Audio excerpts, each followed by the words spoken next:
Thank you for joining us here at 15 News at 5. My name is Peyton Rossetti. And I'm Mason Gleva. And I'm Adam Stipik. Today we have updates on current events that have occurred around Valparaiso, so let's get started.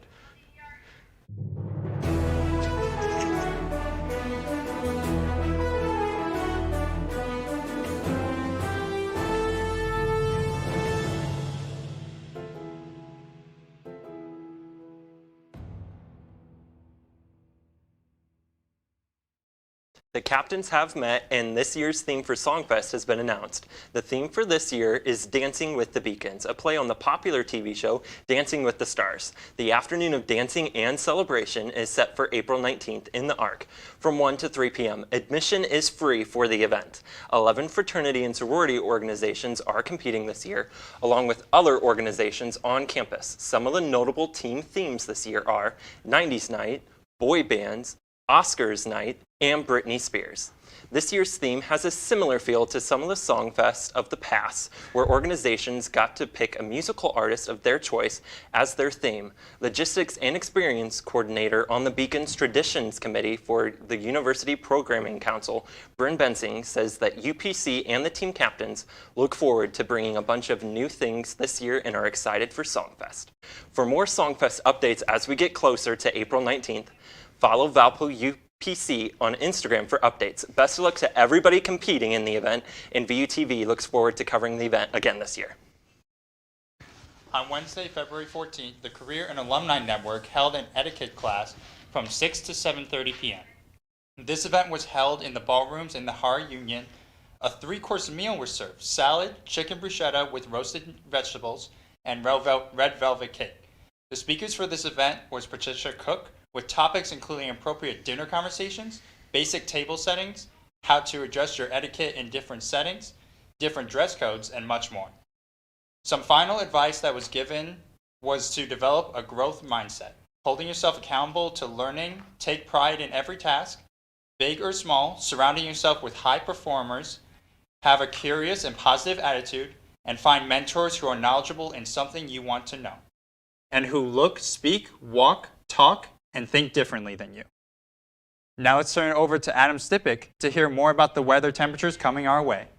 Hello, everyone. So, today we reached a new high of 63 degrees with the 60. The low was -8 in 2007, but we're nowhere near it because we just reached a new high today. So, looking at the observed highs today, we reached 63 in Valpo, which we already knew, 66 in Gary, 66 in Romeoville, 65 in Chicago O'Hare, and then 70 all the way in Peru. But then if you go more out east, it's a little cooler with 54 degrees and 55 degrees in Kalamazoo. So looking at the right now, it's starting to get a little darker in Valpo, which is why we're going to see a constant decrease in temperatures. Right now we're at 59, but it's going to get to around 30 tonight. 64 degrees in Gary right now, 64 degrees in Romeoville, and then 65 in Chicago O'Hare. So, looking at the weather headlines, we're going to see unseasonably warm temperatures with more fog in the morning. Rain Wednesday and storms late Thursday, and then 30s with a chance of snow, returning snow this weekend. So we're going to get back into what's normal for this month. Thank you, guys. We'll be right back.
Welcome back. A new mentorship program is helping local elementary students build confidence, creativity, and meaningful connections with older role models across campus.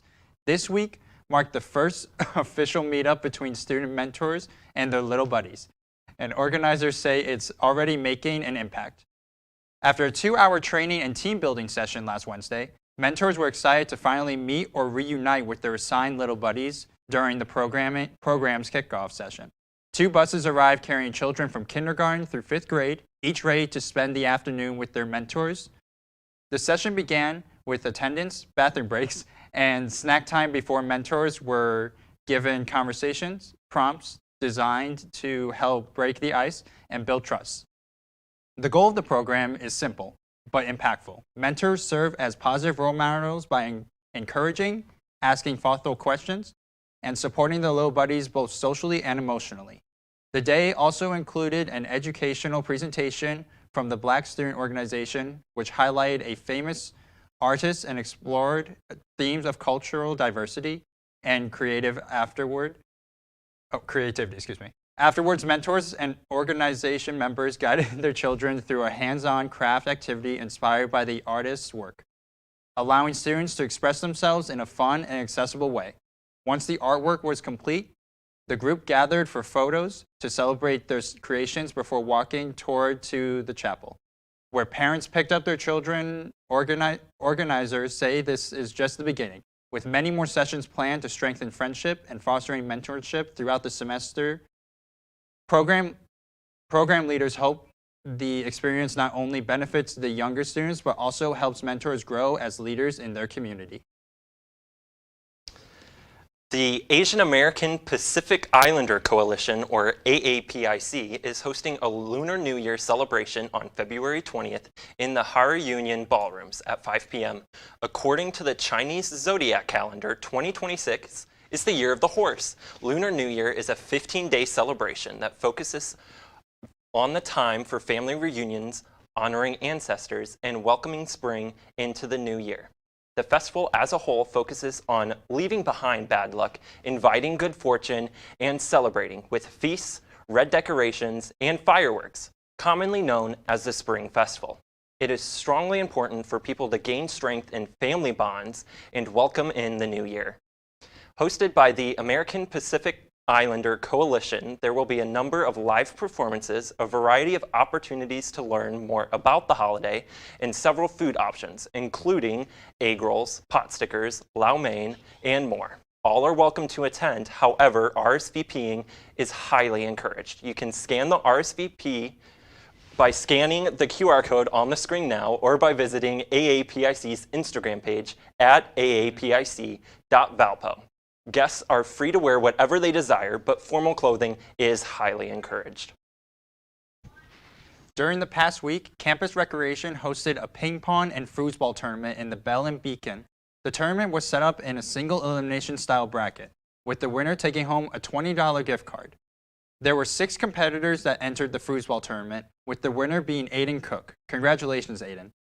In the ping pong tournament, there were 18 players who participated in the end, and the winner of the tournament was VUTV's very own Adam Stipik. Congratulations, Adam. Campus Rec will continue to do small events like these, and they will continue to encourage students on campus to go try them and have fun. There's a lot happening around Valpo's campus and a lot more to come. Thanks for listening. After a short break, we will hear once again from Adam Stipik.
Hello, everyone. So, where we wrapped up is where we talked about the unseasonably warm temperatures continuing with more morning fog.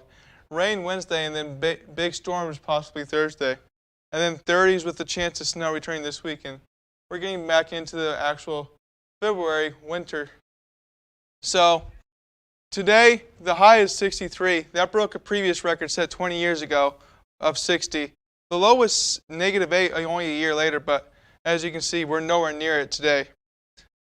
With the current temps right now, we're getting a little cooler, 59 degrees. We did reach 63 today, as previously said, but since it's starting to get dark, the temperatures are only going to fall, and I think we reach around high 30s, low 40s tonight.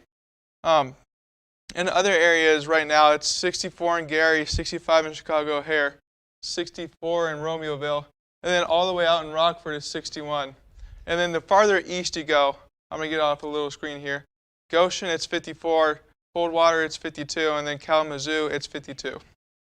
Right now, it's a little windy in Valpo with wind gusts up to 10 miles per hour. It's coming up from the southeast or west. I guess it's coming from the southwest and then going to the northeast. Lear, it's a little windier, 13. Kankakee is 14 miles per hour. The current radar, there's not much happening right now. As we move further in, we can see a couple clouds coming over. There's a couple clouds that stay over Lake Michigan, but that's about it for right now.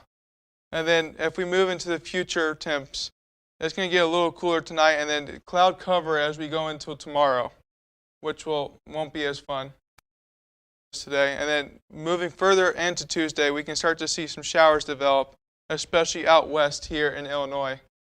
And then into Wednesday, it's going to get back up to the mid-60s again. It's going to be lovely. You should probably go out and play some sports if you like to do that, or just go for a walk, you know. And then later in the evening, it's going to drop down to the mid-50s. Still pretty nice. Maybe just sit outside and enjoy like a cup of tea or anything you like. And then later this week, Thursday, there is a chance of severe weather. I'd really be watching if you're south of Indy, in these areas like St. Louis, Cincinnati, even Evansville, all the way down south in Indianapolis or Indiana. And then there's Louisville that could also be under the radar too. So moving on to the looking ahead, patchy fog and mild tonight, and then I messed up my screen here. Mostly cloudy and warm tomorrow, which will be nice. And then looking at the 7-day forecast, tomorrow is going to drop a little bit. It's not going to be as nice, but still pretty nice, so enjoy the weather. Wednesday looks beautiful, 68. A little bit of rain in the morning, but after the rest of the day, it should be pretty nice. Thursday, the day I'm looking forward to. I can't wait to see some storms, hopefully. It's going to be 62 the high, 38 the low, but that's pretty normal for this. Well, actually, not really normal, but I'm okay with it. And then after the cold front comes through, the temperature is going to go down.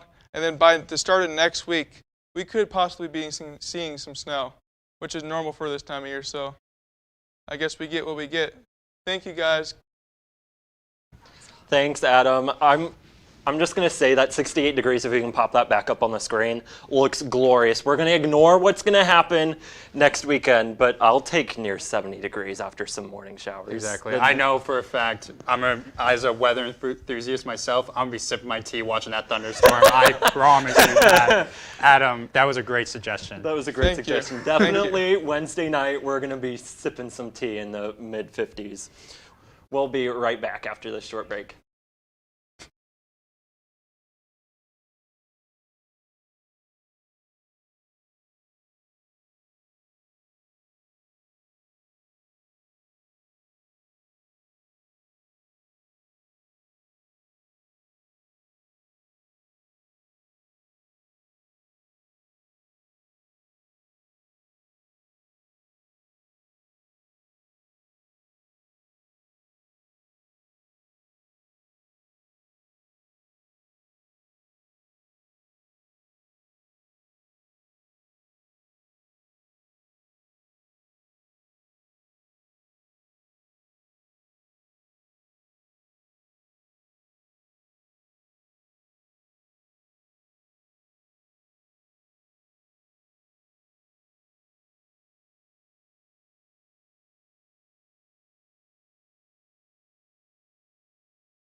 Moving on to Valpo Athletics, many of the sports teams were in action over the past week, because both basketball teams were in action. The men's team played in 2 games this past week. On Monday, they played Drake in an exciting game, winning 81-76. The men snapped a losing streak in Des Moines with an outstanding effort from the freshmen Pettigrew and Cheney.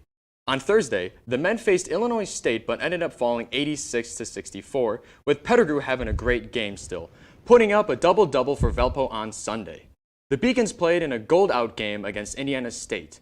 They jumped out in an early lead until Monday through the second half when Indiana State came back to the lead. The Beacons fought back. With 8.8 seconds left on the clock, Brody Whitaker making the game-winning shot to go up 76-75 and winning the game. Owen Deese also surpassed 1,000 career points during the game, with JT Pettigrew also having a great game with 13 points. A team high 8 rebounds, a team high and 6 assists. The Beacons are back in action Wednesday against Bradley. The women's team also was in action facing Murray State on Friday. They battled early, but the Racers raced away with 95-69 for the win. The Beacons had a tough loss to Belmont on Sunday.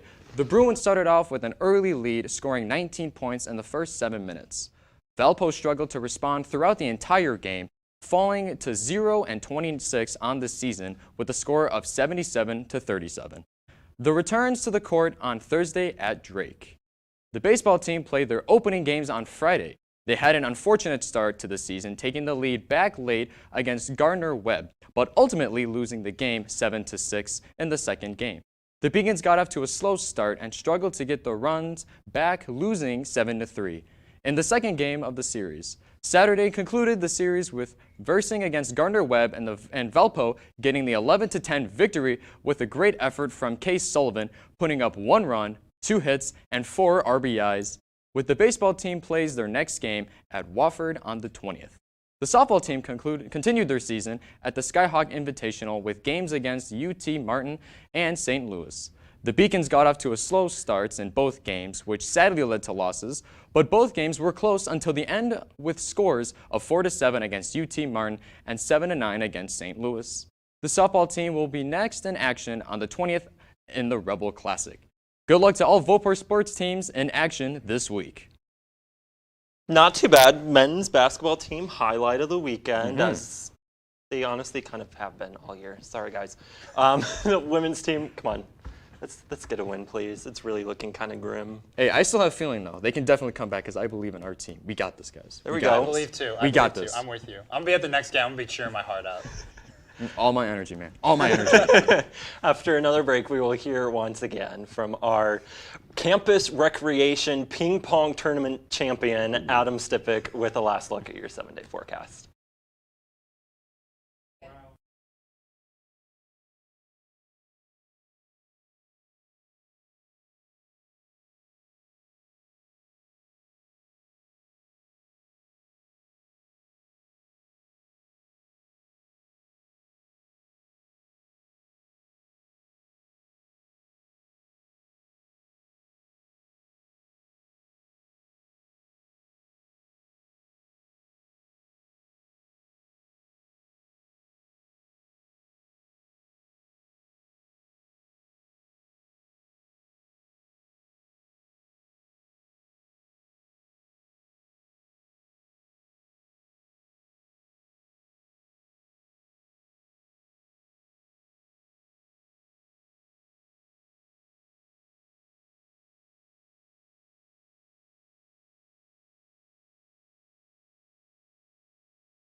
All right, guys. So, as mentioned earlier, Tuesday will be a high of 57. It'll still be pretty nice, but not the exact same as today. And then what I'm looking forward is to Wednesday and Thursday. Wednesday, the high will be 68. Can't wait to be outside, just do whatever, play sports, do whatever. Yes. And then Thursday is the day I'm really looking forward to also. I can't wait to see some stores, maybe do something, just maybe actually chase, you know? And then Friday, after the cold front comes in, we can see the temperatures just straight going down there. Friday is the high of 45, Saturday 40, Sunday going back down to 32. We can honestly see snow Sunday and Monday. We will be back into the winter temperature, so yep. I mean, I'll take the warmth on Wednesday, but what the heck was that on Sunday and Monday? Like, you don't have a magic button to just cancel. I winter wish I there? did. I would. The groundhog can't be right. Come on, like it's the one time I don't want the groundhog to be right. Okay, well usually all the time when he says spring, but like come on, like I don't want him to go back into that little door. Okay, like. Well, it's bad because you get like this little glimpse of hope, and then the door just shuts, and then you're back in the Like cold. when I watched that groundhog live, You were I supposed saw, to keep the door cracked. You weren't supposed to let it shut. But this thing got locked. Come It's on. not just shut. exactly. Hey, I'm waiting for Wednesday though. 68 degrees. Ooh, that's the sun. I know. That's very nice. That's Hawaiian shirts You for better shorts out enjoy there, it. man. Perfect pickleball weather. Oh, that's true. You're right. Yeah, okay, You are we're all right. going out for You pickleball are after right. this. That's definitely one. Thank you, Adam. No problem. Here at VUTV, we thrive to inform and update the Valparaiso community. If you have any questions or concerns, please reach out to us through Facebook, Instagram, or email. From all of us at VUTV, thanks for joining us this evening, and we'll see you again in 2 weeks. Campus Record.